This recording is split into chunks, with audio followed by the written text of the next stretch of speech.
Chère population, confrères, amis et connaissances, le football camerounais se porte très très mal. La population camerounaise n'arrive pas à comprendre le conflit qui existe entre la Fédération camerounaise de football et le ministère des Sports. Je suis descendu, question de vouloir converger dans une même direction. Je suis descendu dans les rues prendre les avis de certaines personnes afin de retrouver le droit chemin. Suivez juste mon regard.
Bon, FECAFOOT, comme son nom le dit, moi je pense que FECAFOOT veut dire Fédération camerounaise de football.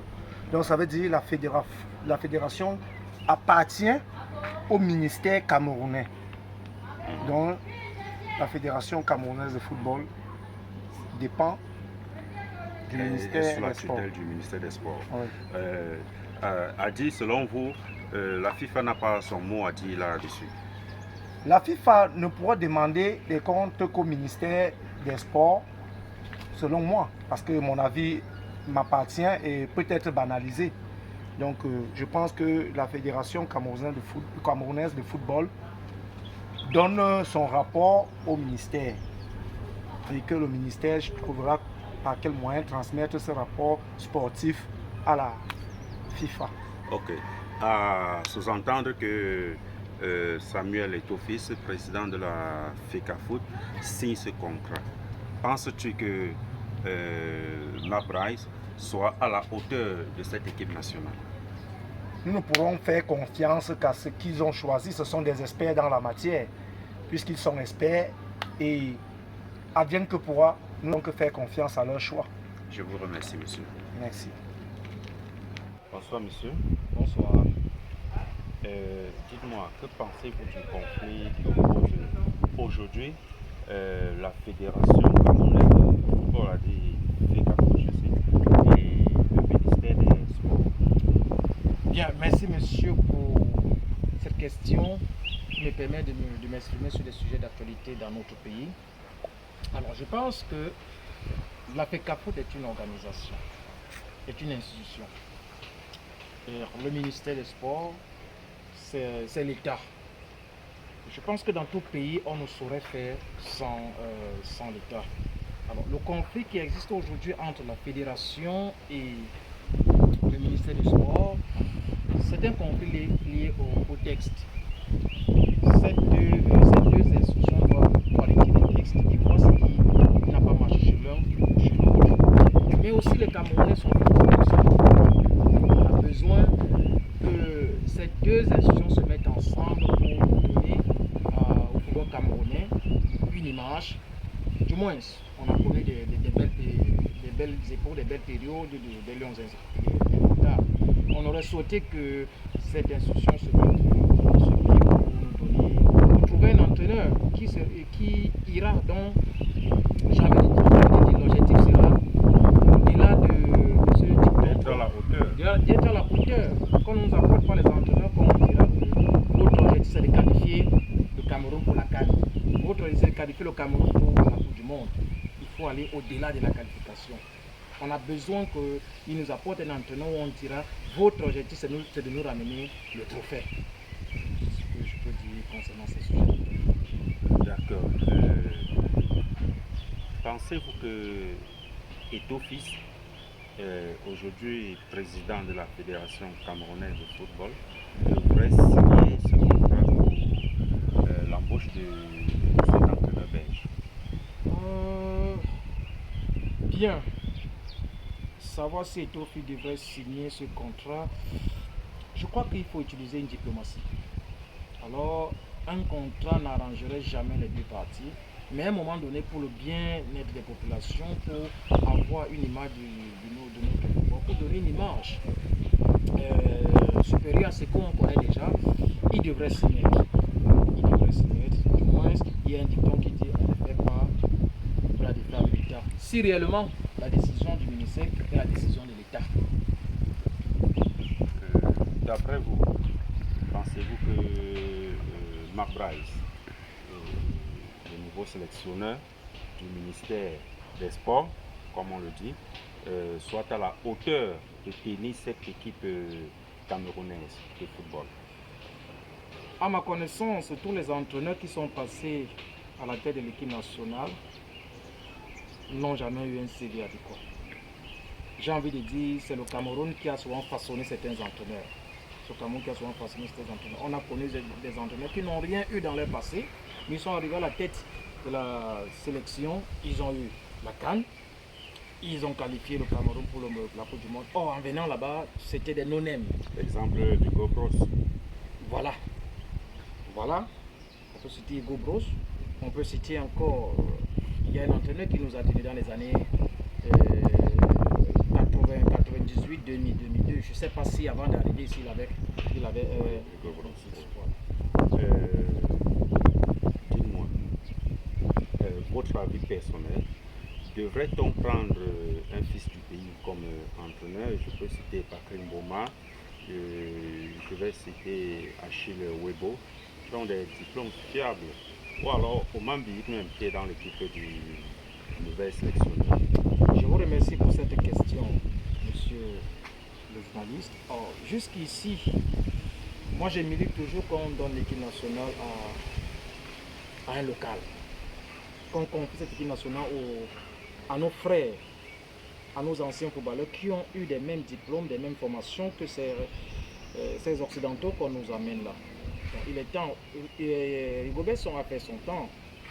Moi je suis de ceux qui pensent qu'il a apporté sa contribution. Peut-être on peut reprocher beaucoup de choses à ce capitaine Courage, mais ça ne justifie pas le fait qu'on doit retirer ce poste pour donner aux Occidentaux. Il fallait qu'on lui laisse un peu de temps. Non, pas qu'on laisse un peu de temps. Si on a jugé qu'il n'a pas fait, peut-être son contrat était de 2 ans, il a atteint ces 2 ans. Si on ne peut pas renouveler, qu'on donne l'opportunité à un autre entraîneur local. Je pense que dans cette logique-là, pour moi, un entraîneur local maîtrise bien la psychologie du pays et des joueurs par rapport à un entraîneur qui vient de l'extérieur. D'accord, monsieur, je vais vous remercier pour ce temps dont vous m'avez accordé et bonne fin de soirée. Merci bien, je vous remercie. Bonsoir, monsieur. Bonsoir, monsieur. Comment allez-vous? Très bien, par la grâce de Dieu. D'accord, c'est Dieu qui a le dernier mot. Amen. J'ai une question qui tourmente un peu la population camerounaise et même le monde entier. Oui. Dites-moi, le conflit qui oppose aujourd'hui la Fédération camerounaise de football, a dit la FECAFOOT, au ministère des Sports. Pensez-vous que Eto'o Fils a raison ou alors il est en train de se mordre le doigt? Mais qu'est-ce que le ministère va chercher même en ce qui concerne tout le football? C'est vrai, le ministère a un mot à dire, mais tout appartient à la Fédération camerounaise de football. C'est-à-dire que c'est l'organe technique. Le ministère des Sports d'abord même qui est en place même à ce moment-ci, n'a jamais vu au ballon. Jamais. Donc la FIFA reconnaît la FECAFOOT. La FIFA peut demander les comptes à la FECAFOOT par le ministère. Le ministère, c'est vrai, c'est le gouvernement camerounais. FECAFOOT, c'est vrai, il représente les couleurs du Cameroun. Mais c'est la FIFA qui est l'organe qui est au-dessus d'Africa Foot et Africa Foot est vassal à la FIFA. Voilà. Donc, Eto'o-Fils a pleinement raison de se fâcher, puisque c'est dans ce que j'entends, il a aussi appris comme de tous, en tant que président de la fédération, une nouvelle qui a surpris beaucoup les Camerounais et quel coach qui sort même d'où. Ça veut dire que Eto'o-Fils a raison pleinement de se plaindre et d'entreprendre une procédure contre cette façon de procéder. Le ministère ne peut pas choisir un entraîneur.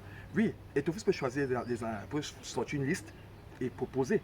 Voilà. Et sur cette liste, on peut choisir un entraîneur. Et jusque-là, il faut que le ministère dise pourquoi ils prennent un entraîneur tel ou tel. Il ne doit pas seulement être à la maison, il entend aussi qu'on a choisi un entraîneur. Ça, c'est vraiment... Il n'y a qu'au Cameroun, je ne sais pas comment il peut expliquer ça. Ouais. A dit, d'après vous, Eto'o-Fils ne devrait pas signer ce contrat? Bon, actuellement, on a des petits problèmes, trop de problèmes avec l'équipe nationale. Trop de problèmes. Pour moi, qui signe, mais on sait déjà tous que si ça ne marche pas, on ne souhaite pas d'ailleurs. C'est la fédération qui va, c'est le ministère qui va porter le chapeau. Oui. Eto'o-Fils doit signer parce que quand on dit que sur haute instruction, je ne sais pas pourquoi les hautes instructions viennent chercher ce qu'ils savaient chercher là-bas, mais quand on dit sur haute instruction, bon, Eto'o-Fils doit signer, mais il sait déjà d'office, on l'a déjà dédouané. Toute chose qui arrivera de mal, ça ne va pas du regarder. Ah oui, avis personnel. Oui. Pensez-vous que Mark Bryce soit à la hauteur de l'équipe nationale camerounaise, vu qu'on connaît les hauts et les bas de cette équipe nationale? Bon, les entraîneurs comme Mark Bryce, c'est vrai, il y a beaucoup d'entraîneurs, d'aucuns diront que Hugo Broos c'était qui avant de venir au Cameroun? Claude Auvois, Pierre Lechantre, Valérie Nyopomiachi, on dira ça. Il vient d'être limogé même pour faute de mauvais résultats. En plus de ça, en pire, ça fait 20 ans ou 15 ans qu'il a gagné la Coupe de Belgique. Il n'a plus jamais rien gagné. Vous prenez quelqu'un qui développe une tendance à la défaite, qui ne gagne jamais rien, et il est même limogé. Il y avait sur la liste les entraîneurs comme Mourinho, l'entraîneur du Nigeria, qui a amené le Nigeria à la dernière finale de la Coupe d'Afrique. Et même Hervé Renard, c'est vraiment se plaindre du problème d'argent. Que peut-être l'argent ne peut être pas suffisant, mais c'est dans ce pays s'il y a l'argent. Est-ce qu'il manque d'argent? Vous voyez un peu l'argent qu'on a même sorti pour les stades. Les stades sont où? Les stades sont où? Donc on peut dire qu'on pouvait bien se sacrifier pour un entraîneur qui va venir faire un travail de fond. Mourinho c'est un formateur. Pour moi, j'aurais préféré Mourinho. Il devait faire un travail de fond. Il devait prendre les joueurs locaux, plutôt. Il devait prendre les joueurs locaux et les former. Les faire comprendre qu'ils peuvent aussi jouer comme des professionnels. Voilà la force d'un entraîneur comme Mourinho. Mais vous prenez quelqu'un qui a développé une certaine tendance à la défaite. On sort des défaites. Vous ne pas que c'est bizarre. Bon, si je comprends bien, vous n'êtes pas pour Mark Bryce? Non, pas du tout. Pas du tout. Ok. En ce moment, on n'a pas besoin d'un entraîneur comme celui-là. Ok, oui. D'accord. Aimeriez-vous qu'on prenne un entraîneur du pays ou alors qu'on prenne un expatrié? L'univers politique et le climat social nous interdit même en ce moment-ci de prendre un entraîneur local. Un, il y a le tribalisme. Deuxièmement, il y a la jalousie. Ça veut dire que si on le paye beaucoup d'argent, parce qu'il appartient à telle ou telle tribu, ça va faire un problème. Donc c'est mieux de prendre un entraîneur expatrié, surtout blanc, pour qu'il puisse entraîner la neutralité. Oui, qu'on voit que c'est neutre. On peut faire ça pour le moment. Ouais. Je vous remercie, monsieur. Okay, c'est moi qui vous remercie. Bonne fin de soirée. À vous aussi. Très chers internautes, chacun d'entre vous a suivi les avis des citoyens sur cette question qui nuit au football camerounais. Nous espérons que très bientôt, ces deux parties trouveront une solution favorable. Je remets l'antenne et d'un moment à l'autre, je vous reviendrai pour la suite.